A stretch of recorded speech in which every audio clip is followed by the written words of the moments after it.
बता दिया, एवरेस्ट पर मान चढ़ने के लिए बता दिया, तो क्या बुजुर्ग चढ़ पाएंगे? नहीं चढ़ पाएंगे। तो वो ऐसा कौन सा तरीका है कि जिससे सांप भी मर जाए और लाठी भी ना टूटेगा? हम करेंगे और पूरी शिद्दत, लगन और मेहनत से करेंगे। क्यों करेंगे? क्योंकि बुजुर्गों का सम्मान ही देश का सम्मान है।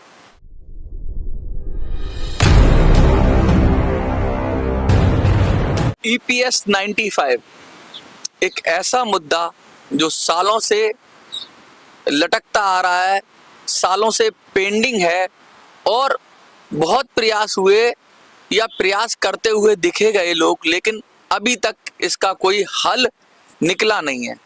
पिछली वीडियो की बात करूं तो मैंने ये मुद्दा उठाया था कि भाई अब जब चुनाव का टाइम नजदीक है तो क्यों जो कमेटियां हैं, जो लीडरशिप है EPS 95 से जुड़े हुए जो आंदोलन चला रही है, वो सुस्त क्यों पड़ गई है? क्या लगता है? क्या उनके पास कोई दिशा नहीं है या उनके पास कोई आइडिया नहीं है? तो मैंने कहा था कि मैं आपको, अगर आप लोग कमेंट में यस लिखोगे तो मैं आपको आइडिया दूंगा, और आइडिया दूंगा नहीं, अपनी सक्रियता के साथ भागीदारी भी दूंगा, सुनिश्चित करूंगा। जो जो हमसे बन पड़ेगा हम करेंगे और पूरी शिद्दत, लगन और मेहनत से करेंगे। क्यों करेंगे? क्योंकि बुजुर्गों का सम्मान ही देश का सम्मान है। इस विषय पे मैंने एक छोटी सी आप लोगों से रिक्वेस्ट की थी कि भाई कमेंट करिए और कमेंट में यस लिखिए या अपनी सहमति दीजिए, तभी मैं आगे बढ़ूंगा। और मजे की बात देखिए, मैंने कहा था 100, फिर मैंने थोड़ा सा कहा 50 और 100 के बीच, लेकिन आप लोगों ने 50 छोड़िए, 100 छोड़िए, 125 छोड़िए, 150 छोड़िए, 250 छोड़िए, 200 छोड़िए, 200 से भी ज्यादा कमेंट तो एक ही चैनल पे दे दिए, ए वॉइस फॉर यू। और सब के सब ऑलमोस्ट 99.9% आपने भरोसा दिखाया कि यस, आप बताइए करना क्या है। यानी कि आप वो योद्धा हो कि अब भी आप में हिम्मत बची हुई है, ताकत बची हुई है और लड़ने के लिए आप तैयार हो। बहुत सारे लोगों ने कमेंट में अपने अपने तरीके बताए कि भाई ऐसे करो, वैसे करो। मेरे और 2 चैनल्स पे, मिनी संसद पे और दबंग दिल्ली पर भी लगभग 100 कमेंट अभी भी आ रहे हैं। 100 के करीब कमेंट्स आपने दिए। तो सबसे पहले जिन लोगों ने भी हम पर विश्वास जताया या हमारे पर आपको लगा, कुछ ने लिखा कि कभी कभी बच्चों की भी सुननी चाहिए, तो फिर मैं लीडरशिप से हाथ जोड़कर कह रहा हूं कि कभी कभी बच्चों की भी सुन लो। क्या पता बच्चे आपको वो राह बता दें जो आप अब तक नहीं कर पाए। मैं भटकाव तो नहीं कहूंगा, आपने जहां तक पहुंचाया वहां तक ठीक, लेकिन इससे अगला कदम क्या है वो आपको करना पड़ेगा। चलिए शुरू करते हैं। सबसे पहले मैं बात करूंगा उन उपायों की जो कि अब तक अपनाए जा रहे थे या अपनाए जा रहे हैं या अपनाए जाने की सुझाव दिए जा रहे हैं। मजे की बात देखिए, आपको एक चीज और बता रहा हूं, कमेंट के अंदर ये जरूर लिखिए कि आपने अब तक जो उपाय हैं क्या आप उससे संतुष्ट हैं? क्या जो अभी तक ट्रैक पे लीडरशिप चल रही है क्या आप उससे संतुष्ट हैं? क्या उससे आपको EPS 95 मिल रहा है या मिलने की उम्मीद हो रही है? यदि हो रही है तो हाँ लिखिए, और नहीं है तो नो लिख देना। आज सब कमेंट में मैं चाहता हूं कि मैं ये जानना चाहता हूं कि या जो लीडरशिप के अब तक के निर्णय हैं उनसे क्या मिल सकता है EPS 95? जो आपके मन में आए, यस तो यस और नो तो नो। और नहीं मिल सकता है तो आगे की बात करेंगे ना। सबसे पहले हम देख तो लें कि भाई क्या यही तरीके के बार बार आश्वासन आश्वासन आश्वासन आश्वासन आश्वासन और आश्वासन लेके चले आओ और उसके बाद हम इतने झुक जाएंगे, हम मोदी जी को मना लेंगे, हम इतने रोएंगे कि मोदी जी को मना लेंगे? क्या सबसे पहला तरीका, इसी पे बात करेंगे हम। मैं पूछना चाहूंगा आपसे, ये जो पहला वाला तरीका है जिसपे अब तक NAC नेशनल एजुकेशन कमेटी चल रही है, क्या ये तरीका ठीक है जिसमें ये कहा जा रहा है कि हम इतना झुकेंगे, हम इतना झुकेंगे, हम अपनी पीठ को पायदान बना देंगे? और जब आप पीठ को पायदान बनाते हैं तो कोई उस पर पैर रख के ऊपर तो चढ़ जाता है सत्ता के शीर्ष पर, लेकिन कभी भी आपको नहीं उठाता। ये राजनीति है, यहाँ पर जो दबता है उसे और दबाया जाता है। आप उस हद तक दबाया जाता है, उस हद तक तोड़ा जाता है, उस हद तक मरोड़ा जाता है जब तक कि वो अपना टूट नहीं जाता, बिखर नहीं जाता। और एक ताजा एग्जाम्पल किसी ने कहा था कि वीडियो बनाओ, साउथ में एक व्यक्ति ने किस तरीके से अपनी जान दे दी। मेरे मित्र ने बनाया एक वीडियो, बहुत ही मार्मिक वीडियो था। उस प्रसंग को मैं दोहराना नहीं चाहता, क्योंकि जितना दर्द की बात करोगे आपके भी दिल में कष्ट होगा और मेरे भी दिल में कष्ट होगा। तो झुकने की बात मुझे तो नहीं लगता, मेरा अपना मानना है कि इतना झुक जाओ उससे समाधान मिलेगा। जो अब तक कि नेशनल एजुकेशन कमेटी का, एनएससी का जो अब तक एजेंडा रहा है कि भाई इतने झुको, इतने झुको, इतने झुको, इतने झुको, कि झुकने से समस्या हल हो जाएगी, अब तक तो हुई नहीं। मुझे व्यक्तिगत नहीं लगता कि इससे होगी। आपको क्या लगता है? अगर लगता है इससे होगी तो यस लिख दो, और इससे नहीं होगी तो साफ साफ नो लिखो, बिगर लाग लपेट के।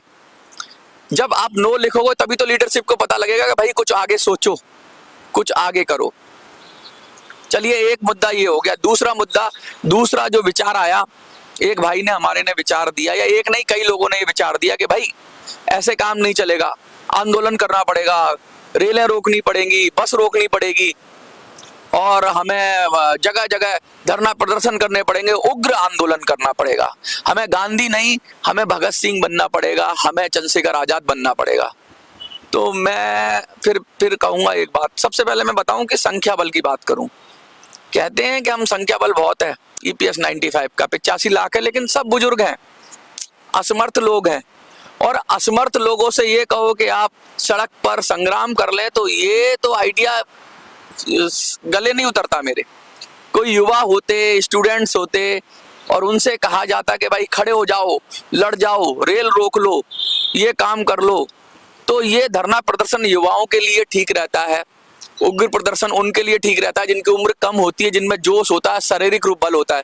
अगर हम इस प्रदर्शन में अपने लोगों को डालेंगे, उग्र प्रदर्शन में डालेंगे, तो हमें लगता है जान और माल दोनों की हानि हो सकती है, स्वास्थ्य की भी हानि हो सकती है, और संख्या बल भी नहीं है। रामलीला मैदान में जब आंदोलन हुआ, जब एक दिन का धरना हुआ था, कोई कुछ भी कहे, 2500 से 3000 कुर्सियां मैंने गिनी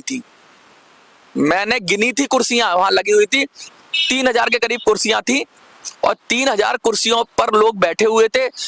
तो कितने लोग थे आपके पास जो आके एक दिन के लिए आए? 3000 से लेके 5000 मान लो आप, चलो जितनी कुर्सियां थी उनसे डबल मान लो आए होंगे। 5000 से ज्यादा लोग कभी भी मैंने अपने जो 1-2 साल में देखा इकट्ठे एक साथ नहीं हुए। एक दिन रामलीला मैदान में, वो उससे पहले कितने आंदोलन बड़ा हुआ वो अलग विषय है, लेकिन अभी हाल फिलहाल में जो पिछली साल जो आंदोलन हुआ उसमें 5000 मैक्सिमम लोग थे, और 5000 और वो भी बुजुर्ग लोग। तो 5000 लोगों से क्या रेल रोकोगे आप? क्या धरना प्रदर्शन करोगे? 5000 लोगों से आप, और वो युवा भी नहीं है। तो ये जो दूसरा आइडिया है, ये दूसरा आइडिया भी तर्क संगत नहीं लगता, या युक्ति संगत नहीं लगता, या वो तरकीब नहीं, जो ट्रिक नहीं है जिससे कि हमारी समस्या का समाधान हो जाए। ईपीएफओ को घेरने की बात कर रहे हैं कुछ लोग, ईपीएफओ को घेरने की बात कर रहे हैं। तो ईपीएफओ को घेरेंगे तो डिस्ट्रीब्यूटेड एक जगह घेरेंगे, तो एक ऑफिस पे प्रदर्शन करेंगे, पुलिस डिटेन कर लेगी। और कितने घेरते हैं? 50 से 60। तो ईपीएफओ घेरने वाला आइडिया भी इतना जबरदस्त नहीं है, क्योंकि वो पहले कर चुके हैं। ये सारे तरीके आप पहले आजमा चुके हैं, और आजमाए हुए तरीकों को आप कह सकते हो थोड़ा इसमें इनहेंस कर देंगे, थोड़ा और बेहतर कर लेंगे, और बेहतर तरीके से किया जा सकता है। लेकिन जो तरीके आजमाए जा चुके हैं, क्या पता उतना बेहतर ना हो पाए अब जितना पहले हो गए, क्योंकि पहले जोश ज्यादा होता है, दोबारा वही चीज रिपीट करते हो तो उतना मजा नहीं आता। तो कहने का मतलब है ये जो 3 तरीके मेजर है, ईपीएफओ का घेराव, और दूसरा कि इतना झुकेंगे सरकार के सामने, इतना झुकेंगे कि वो मान जाएगी, ये वाला तरीका, और तीसरा उग्र प्रदर्शन का तरीका। मेरी नजर में ये तीनों तरीके ठीक नहीं है। अगर आपको ठीक लगते हैं तो यस लिख दीजिए, वरना नो लिख दीजिए। कमेंट में आपको लिखना जरूर है। देखिए, जब आप लिखोगे नहीं तब तक मुझे कैसे पता चलेगा? ये मेरा विश्लेषण है कि ये तरीके ठीक नहीं है, या ये तरीके आपको नहीं दिला सकते हैं ईपीएस 95। तो 3 तरीके मोटी मैंने डिस्कस किए हैं। एक और मजे की बात बताऊं, टोटल करीब 350 कमेंट आए हैं, और 350 कमेंट में से एक आदमी ने हल्का सा इशारा किया है ये आपको ढूंढना है कि कौन से कमेंट में है जो तरीका मैं चाहता हूं उस तरीके पे हल्का सा एक व्यक्ति ने इशारा किया है और वो पहुंचा है, लेकिन अभी भी वो पूरा नहीं पहुंचा। लेकिन हाँ, 25% से लेकर 30% तक उसने आइडिया दे दिया कि हमें ये करना होगा। लेकिन अब वो क्या करना होगा मैं अभी आगे बताऊंगा। इसके बाद हम और तरीकों पे भी डिस्कस करेंगे और चीजों पे भी बात करेंगे। लेकिन बात करने से पहले, क्या आपको लगता है, मैं फिर दोहरा रहा हूं, क्या आपको लगता है ये जो 3 तरीके मैंने बताए, क्या ये 3 तरीके आम बोलचाल में डिस्कस हो रहे हैं, क्या ये ठीक है? यस तो यस लिख दीजिए कि भाई इसी से मिलेगा, तो चल ही रहा है 8 साल से 10 साल से। अगर इससे नहीं मिल रहा है तो एक बार नो लिख दीजिए, से सेंट्रल लीडरशिप को भी पता चले भाई कि आपके तरीकों में कुछ ना कुछ प्रॉब्लम है, कुछ ना कुछ दिक्कत है, क्योंकि ये तरीके सारे आप आजमा चुके हैं। एक चौथा बड़ा तरीका अब आ रहा है हाल फिलहाल। कुछ लोग कहते हैं साहब नोटा में बटन दबा देंगे, मैंने सुना नोटा में बटन दबा देंगे, वोट काउंट नहीं होगा। एक दूसरा और कहा है कि चुनाव का बहिष्कार करेंगे। दोनों एक ही चीज है। चुनाव का बहिष्कार करना यानी चुनाव में वोट देने नहीं जाना, ठीक है, या नोटा पे बटन दबा देना यानी आपका वोट काउंट नहीं होगा, वो नोटा में काउंट हो जाएगा। और लेकिन आप क्या कह रहे हो कि नोटा, क्या सिर्फ ईपीएस 95 के लोग ही नोटा में बटन दबाएंगे? बहुत सारे अलग अलग कारणों से नोटा में बटन दबाएंगे। तो कभी आप ये नहीं कह पाओगे कि ये जो हमने नोटा वाला जो वोट था वो ईपीएस 95 का था। वो तो कहेंगे पता नहीं किसने वोट दे दिया। तो ये भी आपका तरीका काउंट होने वाला नहीं है। और इससे होगा क्या, जो हमारा पॉलिटिकल सिस्टम है उसमें एक सिस्टम है फर्स्ट पास्ट दी पोस्ट। आप वोट देने जाओ मत जाओ, सरकार तो सदैव ये चाहती है कि लो वोटिंग हो, कम वोटिंग हो। कम वोटिंग से क्या होता है, सरकार को अपने वोट तो उनके देने जाएंगे, जो उनको प्यार करते हैं या जो उनको पसंद करते हैं वो वोट देने जाएंगे, और जो उनका विरोध करते हैं वो वोट देने ना जाएं। सरकार तो यही चाहती है, जिससे उनका काम और आसान हो जाए। तो क्या आप अपनी मांग मनवाना चाह रहे हो या उनका काम आसान करना चाह रहे हो? अगर आप वोट देने नहीं जा रहे हो तो उनको अगर 5 वोट भी मिलते हैं ना और वो विनर बन जाते हैं तो वो एमपी और एमएलए या जो भी है वो बन जाते हैं, उसमें आप कुछ नहीं कर सकते। तो वोट देने या वोट का बहिष्कार करने से किसी को कोई फर्क नहीं पड़ता। और एक बड़े सीनियर लीडर ने मुझसे कहा था, मैं नाम तो नहीं बताऊंगा आपका, आपकी टॉप लीडरशिप में से है, जो 4-5 लोग हैं, उन्होंने कहा था कि हमने बड़े बड़े नेताओं से बात करी तो उन्होंने साफ साफ कह दिया आपके वोट की जरूरत है नहीं, हमें दो या मत दो। उतने बड़े नेता को, आपके राष्ट्रीय स्तर का नेता है, उसने मुझे बताया, ये वो भी सुन रहे होंगे, तो उन्होंने जब बड़े नेताओं से बात करी, सरकार के बड़े नेताओं से, उन्होंने साफ साफ कहा कि ईपीएस 95 के वोट की जरूरत हमें है नहीं, दो या मत दो। तो अब क्या करोगे आप? ये नकारात्मकता जो फैली हुई है, जो अब ये कह रहे हैं कि हम बहिष्कार कर देंगे, इससे क्या हासिल हो जाएगा? इससे कुछ हासिल नहीं होना है। सरकार की सेहत पे कोई फर्क नहीं पड़ता है कि आप वोट नहीं देते हो। तो एक आदमी बोला, यार अगर हम वोट नहीं देते हैं तो अब हम क्या करते हैं, हम वोट ही देते हैं और हम सरकार को हराते हैं।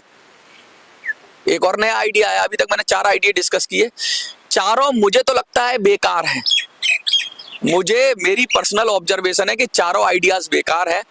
वो चाहे वोट का बहिष्कार करना हो, चाहे वो सरकार के सामने गिड़गिड़ाना हो, चाहे वो रेल रोकना और ये उग्र प्रदर्शन करना हो, और चाहे वो जो मैंने अभी चौथा आइडिया बताया ईपीएफओ का घेराव करना हो। ये चारों आइडिया बिल्कुल बोगस हैं और इनसे कुछ निकलने वाला नहीं है, क्योंकि इन्हें हम भूतकाल में भी आजमा चुके हैं। सिर्फ वोटिंग देने वाला बात कहिए तो सीधा सीधा मैंने अभी बता दिया कि आपके नेता को ही इन पर भरोसा नहीं है। आपकी टॉप लीडरशिप को, उस लीडरशिप को जो नेतृत्व करती है ईपीएस 95 का, उनको खुद भरोसा नहीं है। क्योंकि जब उन्होंने नेताओं को डराने धमकाने की कोशिश की कि हम वोट नहीं देंगे, तो नेताओं ने साफ साफ बोल दिया, वो अपने मुंह से बोल रहे हैं कि जाओ, चले जाओ, पूछ लो आप अपने लीडर से। और फोन घुमाओ अपनी लीडरशिप को, अपने नेताओं को, भाई कर क्या रहे हो, कर क्या रहे हो, आप कहां जा रहे हो, किधर जा रहे हो, क्या है आपके पास कोई आइडिया? और नहीं है आइडिया तो फिर सुनो ना दूसरे की, जनता की सुनो ना। जनता परेशान है, लोग मर रहे हैं, और आप लोग भाई पुराना ढर्रा पकड़े हुए हो कि हम तो इसी तरीके से चलेंगे। ये तो नू ही चलेगी, तो नू ही चलाते हुए 10 साल हो गए, 8 साल हो गए, अब नू ही चलेगी तो काम बनने वाला नहीं है। आपको लगता है तो यस लिख दीजिए और नहीं तो नो लिख दीजिए। नो लिखकर अपनी बात शुरू करिए। कमेंट में आप नो लिखकर अपनी बात शुरू करेंगे तो मैं आगे बढ़ूंगा। टोटल 4 तरीके हैं। अब मैं 5वां तरीका बताता हूं। कुछ लोग कह रहे होंगे ये तो अब मेरे मतलब की बात पे आ गया, मैं उसको भी डिस्कस कर रहा हूं। सब्र करो, रुको रुको, अभी अभी खत्म नहीं हुई पिक्चर, अभी बाकी है मेरे दोस्त। 5वां तरीका भी डिस्कस करूंगा। अब कुछ लोगों ने साफ साफ कहा यार इस सरकार को हराओ। क्या कहा? इस सरकार को हराओ, विपक्ष को वोट दे दो। किसको वोट दे दो? फलाने को ले आओ। तो फलाने में से किसको लाओगे? उधर कोई पता नहीं कौन आएगा। भाई इधर तो एक लीडरशिप है, मोदी जी का नेतृत्व है, उधर कौन लीडर है?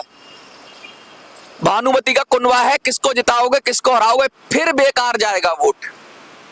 अगर आप सरकार के खिलाफ मतदान करोगे तो उन्होंने, कांग्रेस ने तो वादा नहीं किया है कि भाई ईपीएस 95 दे देगी, या बसपा सपा इन सब ने तो वादा नहीं किया है। ऐसे तो वादा बीजेपी भी कर रही है कि हम दे देंगे। मोदी जी 2 बार गारंटी दे चुके हैं।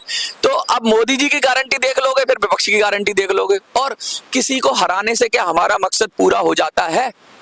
मुझे एक बात बताओ, चलो खुन्नस में हम किसी का नुकसान कर देंगे, हम मोदी जी का नुकसान कर देंगे, मान लिया मैंने, तो क्या मोदी जी का नुकसान करने से मेरे को ईपीएस 95 मिल जाएगा? मेरे सवाल का जवाब दो। जो लोग भी कह रहे हैं ना कि मोदी जी का नुकसान कर देंगे, मोदी जी को हरा देंगे, मोदी जी को खत्म कर देंगे, मतलब सत्ता से बेदखल कर देंगे, तो क्या तुमको ईपीएस 95 मिल जाएगा? तो क्या तुम्हारी समस्या हल हो जाएगी? इससे तो आप यूज हो जाओगे विपक्षियों के जरिए, पॉलिटिक्स में आप इस्तेमाल हो जाओगे। तो ये जो लास्ट तरीका है ना, 5वां तरीका, वो 5वां तरीका भी मुझे ऐसा लगता है कि वो भी तर्कसंगत नहीं है। अब ये 5 मोटे मोटे तरीके हैं जो कि आप लोगों के डोमेन में है, पब्लिक डोमेन में है, कि भाई इससे इतर क्या होगा और इससे अलग क्या होगा। भाई ये 5 ही तरीके हैं मेन, आपको ऐसा लगता है? नहीं, एक तरीका और है। थोड़ा इंतजार करो मेरे दोस्त, एक तरीका और है। लेकिन उस तरीकों को जाने से पहले देख तो लें कि आप लोग इन तरीकों पर क्या अपनी रिएक्शन देते हैं। देखिए बहुत देर बात की मैंने, वो तरीका भी मैं बता दूंगा, लेकिन उस तरीकों को बताने से पहले मैं कुछ चीजें, आपने सुना था ना समंदर का मंथन हुआ था। जितना गहरा मथते हैं उतना ही अमृत नीचे निकला। पहले विष निकला, शिव जी ने पी लिया। तो ये जो मंथन हो रहा है आइडियाज का, ये आइडियाज पे मैंने कहा कि ये 5 तरीके बिल्कुल कामयाब नहीं है।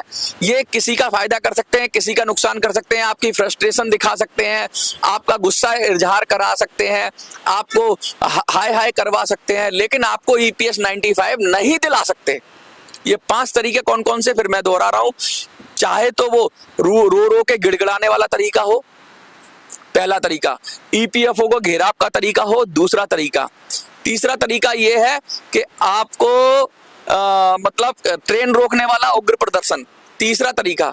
चौथा तरीका आपका यह है कि भाई मोदी जी के विरोध में वोट कर दो या मोदी जी के खिलाफ वोट कर दो, चौथा तरीका। और 5वां तरीका वो कि वोट करने ही ना जाओ, वोट का बहिष्कार कर दो। ये 5 तरीके कारगर नहीं है। ये कह रहे हैं कि हवा में फायरिंग करने के समान है, ये कहीं निशाने पे नहीं लगेंगे। आपको इन 5 तरीकों में से मैं गारंटी से कह सकता हूं, मेरा अपना अनुभव है, मेरा भी अनुभव है 10 साल का राजनीतिक शास्त्र का मुझे अनुभव है, और मुझे 10 साल का नहीं 15 से 20 साल का मेरा अनुभव है। आपको मेरी उम्र कम लगती होगी, लेकिन मैं बस 50 मारने वाला हूँ। 2-3 साल में मैं 50 मार लूंगा। तो मैं भी मतलब थोड़ा बहुत मेरे भी जीवन का अनुभव है और राजनीतिक अनुभव भी काफी रहा है मेरा। तो मैं ये कह रहा हूँ, ये 5 तरीके तो बेकार तरीके हैं। इन बेकार तरीकों का मतलब ये होंगे किसी चीज में तर्कसंगत होंगे, किसी और के लिए फायदेमंद होंगे, लेकिन इस ईपीएस 95 वालों को ये नहीं डालेंगे। इसलिए मैं इनको नो कह रहा हूं। आप क्या कह रहे हो कमेंट में लिख दो। कल हम डिस्कस करेंगे, कल हम बात करेंगे कि असल करे कैसे, क्योंकि थोड़ा मंथन हो रहा है ना, तो पहले देख तो लूं, वरना फिर भाई लोग कहेंगे ये वाला कर लेते, वो वाला कर लेते। तो मैंने इन 5 जो तरीके एग्जिस्टिंग हैं, इन पर मैंने अपने विचार रखे हैं।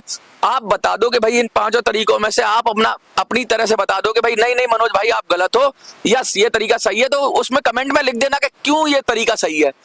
क्योंकि क्या ये हमें तरीका ईपीएस 95 दिला देगा? नहीं दिला देगा। तो मैं जब अपना तरीका बताऊंगा ना, तो उस तरीके के बाद अगर मुझे ज्यादा नो मिलेंगे मुझे, तो मैं अपना तरीका बात करूंगा। क्योंकि अगर आपको फिर यही तरीके पे जाना है तो फिर फायदा क्या है? अगर मुझे 50% से ज्यादा भी नो मिल गए, आप जितने भी कमेंट करो उसमें से 50% से भी ज्यादा आपने नो लिख दिया, NO नो, कि भैया ये जो पुराने डर रहा था इससे हमें ट्रैक पे बदलना है, तब हम नई तरह सोचेंगे। पहले हमें पुरानी चीजों को छोड़ना पड़ेगा ना। हम पुरानी चीज पकड़ के रहेंगे, पुरानी तरीके पकड़ के रहेंगे, पुराने तौर तरीकों से आजमाएंगे, फिर नए पे नहीं जा सकते। क्योंकि हम आधे मन से कोई खड़ा नहीं होता। पूरे मन से खड़ा होने के लिए आपको पहले खुद से पूछ लो भाई, खुद से सवाल करो कि यह तरीका मुझे ईपीएस 95 दिला सकता है तो यस लिख दो कमेंट में, और नहीं दिला सकता तो नो लिख दो। जब नो आपके ज्यादा हो जाएंगे तो मैं बताऊंगा आपको कि वो तरीका क्या है। और उस तरीके को ऐसा नहीं बताऊंगा मैं कि बस अब बता दिया तरीका, फैक्ट के साथ बताऊंगा, पूरा विश्लेषण से बताऊंगा, तरीके से बताऊंगा, और कार्यवहन का प्लान भी बताऊंगा कि ऐसे ऐसे होगा और इसमें किसका क्या रोल होगा।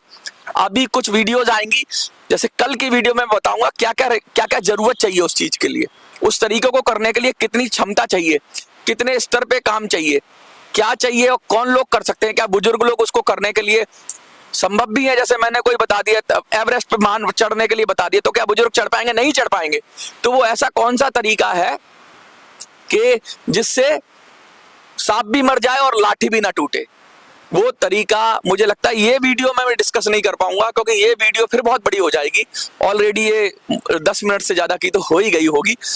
और मैं गारंटी करता हूं कि आप पहले बता दो मुझे, अगर आप नो लिख दोगे तब मुझे और मिलेगा कि यार नहीं यार, अगर क्योंकि आप भी मेरे में इंटरेस्टेड हो, जैसे मैं आप में इंटरेस्टेड हूं, इतना इंटरेस्ट लेके मैं बात कर रहा हूं और मैं सब चीजें डिस्कस कर रहा हूं। क्या आपका भी इंटरेस्ट है? अगर आपका इंटरेस्ट है तो फिर प्लान को हम परत दर परत खोलेंगे। कोई चीज इतनी आसान नहीं होती कि एक झटके से मैंने बोल दिया और हो गया। इतनी हल्की बात नहीं करूंगा मैं। प्लान को धीरे धीरे खोलूंगा और उस एक हिस्सा खोलूंगा प्लान का, और उस पर आपकी सहमति लूंगा और उसको हम सुधारेंगे, और फिर जो निकलेगा वो अमृत होगा। क्योंकि मंथन ऐसा ही होता है, मेहनत से, हल्के फुल्के में बात करने से नहीं होता। नेतागिरी करने के लिए तो बहुत आ जाते हैं, अब हमें आश्वासन मिल गया है, अब हमने ईपीएफओ को पत्र लिख दिया है, अब हमने फलाने को पत्र लिख दिया है, अब हम फलाने के पास चले जाएंगे। ये एक डाल से दूसरी डाल पर कूदना, ये बंद करना होगा और कुछ कॉन्क्रीट करना होगा, कुछ सॉलिड करना होगा, कुछ मजबूत करना होगा, तभी मंजिल मिलेगी। देखते रहिए मिनी संसद।